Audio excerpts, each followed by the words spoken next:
Hi, welcome to Maree P. Today I've got a gluten-free buckwheat coffee bread and I'm giving myself a challenge to show you two options, one with espresso coffee and the other one with a coffee bag. And then I'm going to do a taste test at the end, so stick around and I'll tell you which one's best. So I'm going to mix the butter and the sugar. So let's get that whipping.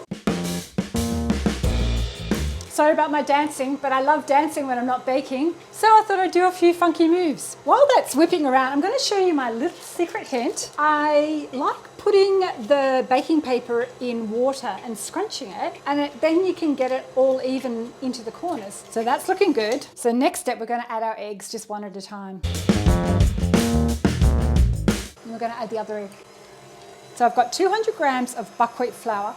I don't sift it with this kind of recipe. And I've added 1 tablespoon of ground flax seed. If you want to pop over to see my video on what to do with flax seeds, how to grind them. And here I've got a teaspoon of cinnamon and a teaspoon of baking powder and bicarb soda. So I'm just going to add that together. I'm just going to whisk it before I pop it in there. Just a really good way of incorporating it. We're going to add our flour. Just going to do half first. I've got 50 grams of roasted walnuts here. Before I started videoing, I just popped them in on a baking sheet for 10 minutes and roasted them. I'm just going to add the rest of the flour. We're going to pop in our coffee now. So I've got, what have I got? I'm just going to check my notes. I've got 50 mils. So it's just 1 shot of strong espresso coffee. We don't want to whisk this too much. Now I'm going to add my milk. Because I've only got a little bit of espresso, I'm using 100 mils of the milk. I've got the walnuts, like I said before, but I'm just going to chop them a little bit. And I'm going to reserve, actually, before I chop them all, I'm just going to grab a handful to add to the top for decoration.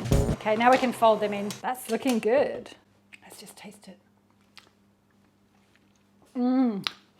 That espresso flavour is really good. I think that might be the winner. Let's just mix that for a bit longer. So I know that this is the espresso one. I'm going to do it in the smaller tin that I've got. And then we've got the oven preheated on 170 degrees. And then we're just going to bake it for about 50 minutes. Into the oven. I forgot the walnuts. So if you're forgetful like me, grab your cake out of the oven and throw the walnuts on top. Okay, I've done a pretty pattern. Now it's going to go back in. Cake 2, so I've got slightly more coffee from the coffee bag. I've got 100 mils there. 75 mils of my oat milk. Okay, careful not to overmix. Now we're going to add the walnuts.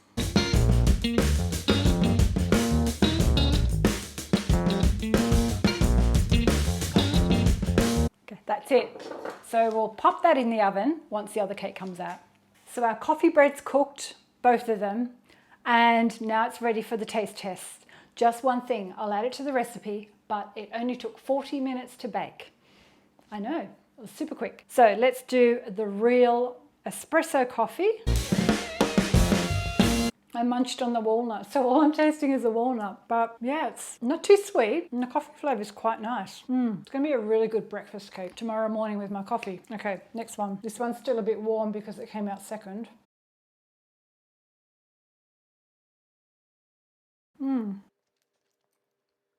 I think this one's slightly better. I think I added slightly more liquid. So I'm going to have to adjust my recipe because the one with the coffee bag that had the 100 ml with the milk tastes better. And flavour-wise, maybe the espresso one's slightly better. Anyway, they're both good. So try it out for yourself. Use whatever you've got. Thank you for watching and having fun in my coffee bread journey with my espresso versus the coffee bag. Let me know if you've got any other challenges for me. Write a note in the comments below. Thank you for watching. If you've liked my video today, share it with a friend, hit the like button, the thumbs up, write a comment below, and subscribe if you haven't already subscribed.